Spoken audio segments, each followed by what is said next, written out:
We went to Darwen. Well, somebody had to, otherwise it wouldn't exist. Or Darwen as the locals call it.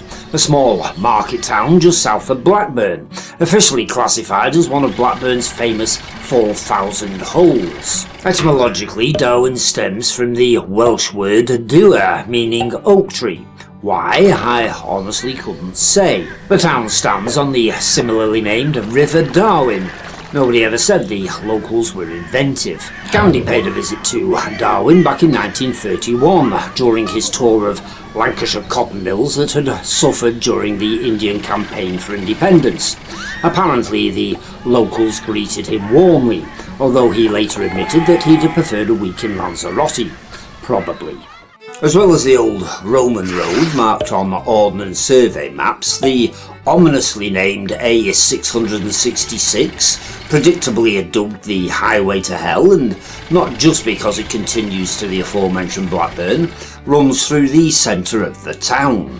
Said road is allegedly haunted by shadowy hunchback figures, possibly late-night revellers from the Darwen Over 60s Club returning from a beetle drive. But we'll leave them for another time, because we're looking for the Whitehall Barrow on this occasion, sometimes known as the Ashley Barrow, depending on what sort of mood you're in, a Bronze Age tumulus, which is a sort of potato. There were 10 interments inside the barrow. They're cremation burials, in case you didn't know, although most of the urns were more badly damaged than purchases from Argos. These included 3 incense cups, whatever they were, and a bronze dagger, all of which are now on display in Darwen Reference Library, apart from the dagger, which isn't. I have to be honest, I was surprised at how large the urns were. I was expecting them to be about the size of plant pots, whereas these could hold an entire hedge. They weren't so much urns as buckets. Unfortunately, the barrow itself no longer exists, so that was a wasted journey. It was inconsiderately destroyed in 1864 when the foundations for Ashley House were dug. Ashley House itself was demolished in 1986 and, true to the life cycle of Victorian buildings, was replaced by a reconstruction of the original barrow for the local dog walkers to use as a toilet. It's not a terribly convincing reconstruction, especially seeing as the original was 12 feet in height. Whatever the case, the barrow is said to be haunted by various boggers. Of course it is.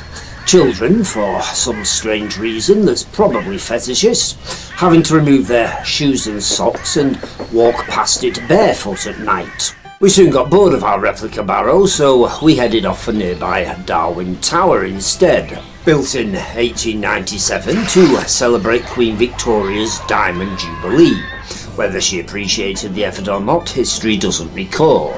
It's now a permanent focal point in the South Lancashire landscape that resembles Thunderbird 3 when viewed from a distance. Access to Darwen Tower is free, and both the views and the interior vandalism are impressive, although it's a steep climb up to the summit of Darwen Hill, and Jeannie McIntosh had to be hoisted up the bridle path with the use of several nose crampons and a grappling hook. She couldn't make it up the final metal staircase inside the tower itself, which was a pity because the descent would have been a lot quicker had she taken a leap of faith off the top. It's said that on a clear day you can see Blackpool Tower from the balcony, although you'd probably have to have a bionic eye. You can see Blackpool Tower perfectly clearly from Little Bisping if we're being honest, and it would have cost us a fraction as much in petrol.